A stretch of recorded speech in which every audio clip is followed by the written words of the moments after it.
SBS의 신작 사극이었던 조선고마사 사태가 우리나라 문화예술계 전반에 남긴 영향은 어마어마합니다. 시놉시스에서 인간의 욕망을 이용해 조선을 정복하려는 악령과 이에 맞서 백성을 지키려는 인간들의 혈투를 그린 한국형 엑소시즘, 판타지 액션 사극을 표방했던 조선고마사였지만 엄청난 논란에 휘말린 끝에 모든 협찬사 및 촬영 지원 지자체가 전부 이 드라마에 대한 지원을 끊음에 따라 방영을 해도 손실만 나고 광고 수입을 전혀 얻지 못하게 될 상황에까지 내몰렸고, 결국 SBS가 공식 입장을 내어 편성 취소를 알리며 이 사태는 방송사인 SBS와 제작사인 YG 스튜디오 플렉스, 크레이브웍스, 롯데컬처웍스 모두가 막대한 손해만 보면서 끝나버린 사태로 끝나고 말았습니다. 그리고 이 사태는 조선고마사에서만 끝난 게 아니라 현재 제작 중인 JTBC의 드라마 설강화에도 불똥이 튀면서 문화예술계 전반에 중국 자본의 영향력을 어떻게든 차단하려는 움직임으로 커지고 있습니다. 지난 방송에서도 누누이 말씀드렸습니다만 조선고마사 사태는 우리 사회 전반에 크게 뻗쳐있는 중국 자본에 대한 경계심이 임계점을 넘은 상황에서 도를 넘은 역사 왜곡으로 일관하는 드라마가 시청자들과 국민들의 영린을 건드렸고 결국 폭발하고 만 것입니다. 이 때문에 현재 한국 문화 전반에 뻗치고 있는 중국 자본의 마수에 대한 경계심은 최고조에 달했고, 조선고마사 사태를 시발점으로 한국 문화예술계 역시 중국과는 그 어떤 식으로든 엮이는 것 자체를 기피하게 될 것으로 보입니다.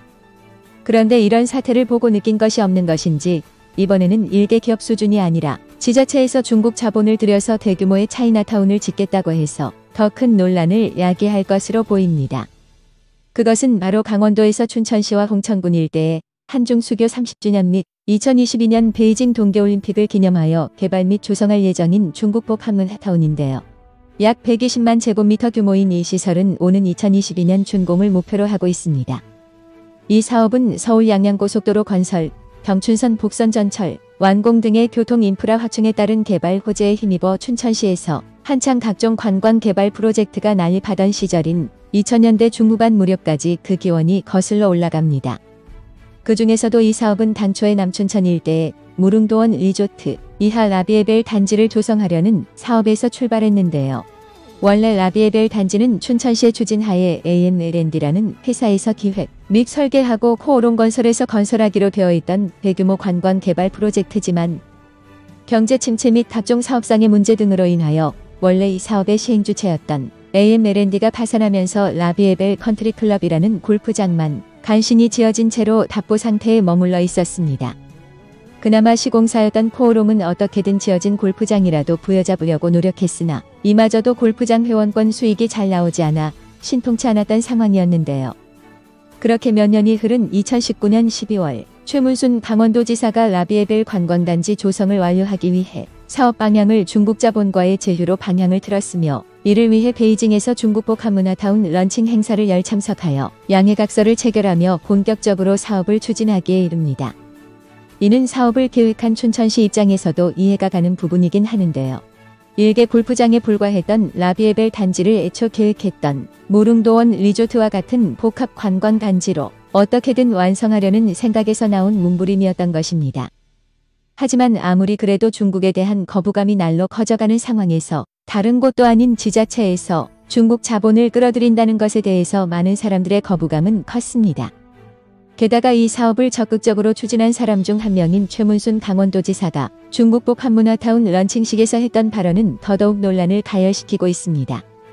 최문순 도지사는 이 자리에서 중국복 한문화타운이 있는 라비에벨 관광단지의 지리적 위치와 관광자원 등의 우수한 조건을 통해 중국복 한문화타운의 조성은 춘천의 관광산업의 발달뿐만 아니라 현지 주변 지역의 발전과 일자리 창출을 촉진해 한중 문화 교류와 지역 경제 번영에 큰 활력을 불어넣어 줄 것이라 믿는다고 전하면서 이 사업을 이른바 마음속에 까는 문화 1대1로라고 이름 붙였다고 밝혔는데요.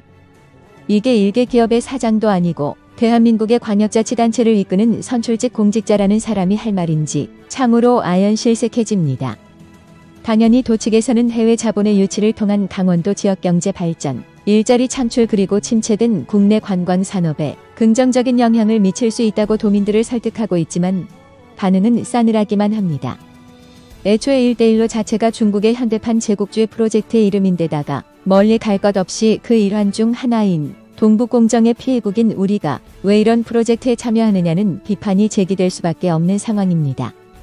차라리 차이나타운이라면 기본적으로 중국 이외 국가의 중국인들이 모여 살면서 자연히 상권이 형성되고 거주권이 형성되면서 자연스럽게 만들어진 것이라 문화적 가치도 충분할 뿐더러 관광으로서의 가치도 크다고 볼 수 있습니다. 그러나 중국복 한문화타운의 경우에는 자연이 생긴 것도 아닐 뿐더러 실제 중국인이 상업활동을 펼치는 것도 아니니 정말 말 그대로 중국 문화 박물관에 불과할 뿐입니다. 그렇다고 관광상품으로서의 가치가 있느냐 하면 그것도 아닌데요. 중국 문화를 만끽하고 싶다면 중국 본토로 가서 그 문화를 체험하지 누가 한국의 강원도에서 그것을 느끼려 할지 의문인지를 생각하면 애초에 이걸 왜 하나 하는 생각을 지울 수가 없습니다. 게다가 더 큰 문제는 해당 위치에 거대한 규모의 선사시대 유적지가 있다는 것이 밝혀졌다는 것입니다. 그렇기 때문에 왜 굳이 역사적으로 방대한 가치를 가진 유적지 위에 이런 중국 문화 시설을 짓느냐는 반발이 나올 수밖에 없는데요. 게다가 이 유적지는 그 자체로도 중국의 주장보다 훨씬 이전부터 한반도에 문명이 존재해왔다는 것을 증명함으로써 한국 역사를 중국 소수민족으로 편입시키려는 시도를 봉쇄할 수 있다는 무기이기 때문에 그 가치는 엄청납니다. 그리고 역사적 가치를 배제하더라도 위에서도 말했다시피 중국의 역사 왜곡과 동북공정을 바로잡을 수 있다는 점에서 우리가 이 유적지를 지켜야 할 명분은 차고도 넘칩니다. 그런데 다른 곳도 아니고 이 위치에 짓는다는 게 다양한 국적의 사람들이 즐길 수 있는 것도 아니고 자국의 역사와 문화를 널리 알리는 것도 아닌 강원도의 작은 중국을 만듦으로써 한국의 영토에서 중국의 문화를 홍보한다는 건 대체 뭐 하자는 건지 알 수가 없습니다. 이 때문에 지난 29일 청와대 국민청원 게시판에는 강원도 차이나타운 건설을 철회해주세요라는 제목으로 청원이 올라왔고 이 청원은 현재 1일 오후 5시 기준으로 무려 30만 명 이상의 동의를 얻어 답변 요건을 충족한 상황입니다. 청원인 역시 조선고마사 사태와 중국의 동북공정 그리고 해당 사업이 추진되는 중도에서 발견된 선서유적지를 해당 청원문에서 언급하며 왜 대한민국의 작은 중국을 만들어야 하고 우리나라 땅에서 중국의 문화체험 빌미를 제공해야 하는지 이해할 수 없다. 일부의 반대에도 건설을 추진하는 이유가 무엇인가라고 이 사업을 추진하는 강원도를 강력하게 규탄했습니다. 그런데 이 사업을 주도한 최문순 도지사는 강원도지사를 삼선이나 역임한 것을 발판 삼아 대선 출마 의지를 내비쳤습니다.